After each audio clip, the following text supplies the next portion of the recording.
What's up, people? In this video, we are going to go over all the important updates that are coming with Rogue Company in the near future. We're going to go over the new Rogue and how many Rogues they plan to release this next year. We're also going to look at the new map, the game mode that comes with that, the Battle Pass, the ranked update, and also the buff that is coming to Saint.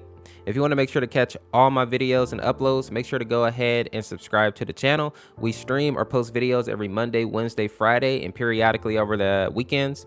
Also, if you're planning to buy anything from the Rogue store, consider using supporter creator code ORSACourse1, link in the description. Let's go ahead and jump right into the video. The first thing we need to talk about here is going to be the new Rogue that is coming out with the next update, who is named Kestrel. It seems like she is going to be a duelist. I was really hoping for another Intel character, but I'll take a duelist. Now, she's supposed to be this rogue that has these drones that drop bombs on the enemy. So the community is kind of speculating that she's going to be somewhere in between Dima and Ronin. Ronin obviously being the explosive rogue that is more precise, right? While Dima is a little more wild with his explosives. She's going to be somewhere in between the two. I'm excited for that. Just having a new rogue I think will be cool. And I can't recognize what gun she's using, so I'm kind of excited to see if that's going to be an actual burst AR like people are predicting. Now, another thing to note here is that they are coming out with this Rogue Company Year 1 Pass, and in the Year 1 Pass, they confirmed that there are going to be 7 additional roles coming out over the course of this next year.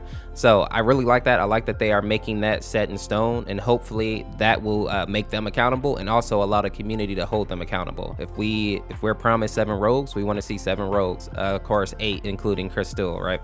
Now, also with this, you're going to get some avatars, some rogue bucks. You can also get some cool cosmetics. So all in all, I think this is a pretty good package, and I think a lot of people are going to jump on this, if I'm being honest.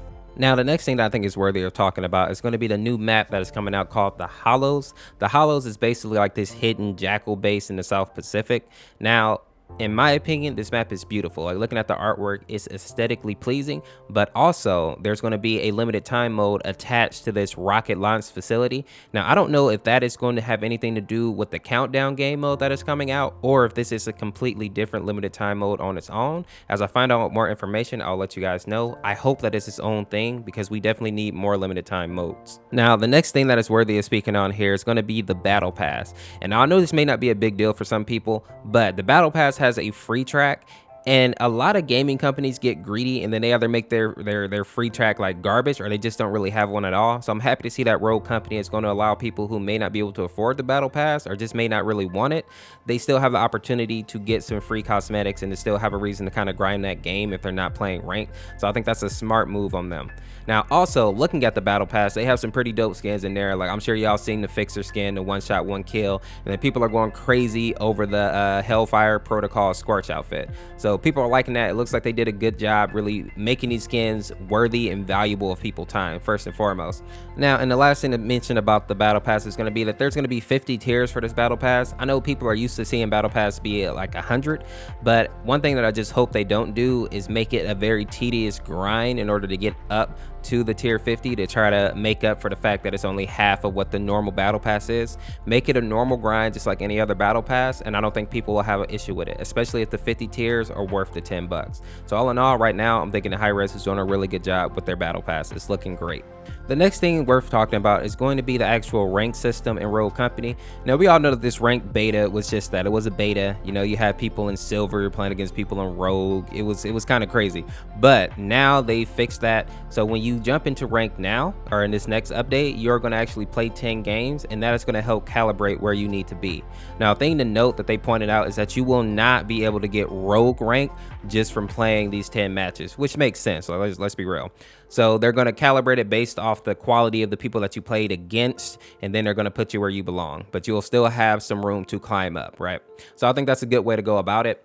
They didn't change too much as far as the actual ranks. So you still have bronze, silver, gold, platinum, diamond, and then rogue, of course. And you are going to climb by winning matches. You obviously fall by losing matches. So all in all, I think they made some pretty good changes to the rank system.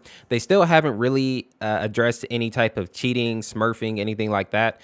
Cheating is becoming a bigger deal in Rogue Company. I'm actually going to post a video in the next couple of days showing like an anvil just straight up aimbotting. So hopefully they look into that, because we all know Warzone, the state that it's in, and how cheating can completely destroy a community.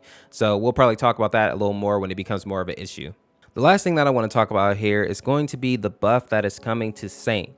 Now, for me, I always thought that Saint was a pretty high tier rogue, definitely not below A tier, right? He was always a solid rogue, but now they're making him even better. Let's go ahead and take a look at one of the lead developers, Scott, and see what he has to say about Saint. Saint will no longer have access to trip mines. In fact, trip mines are going to be temporarily retired from Rogue Company.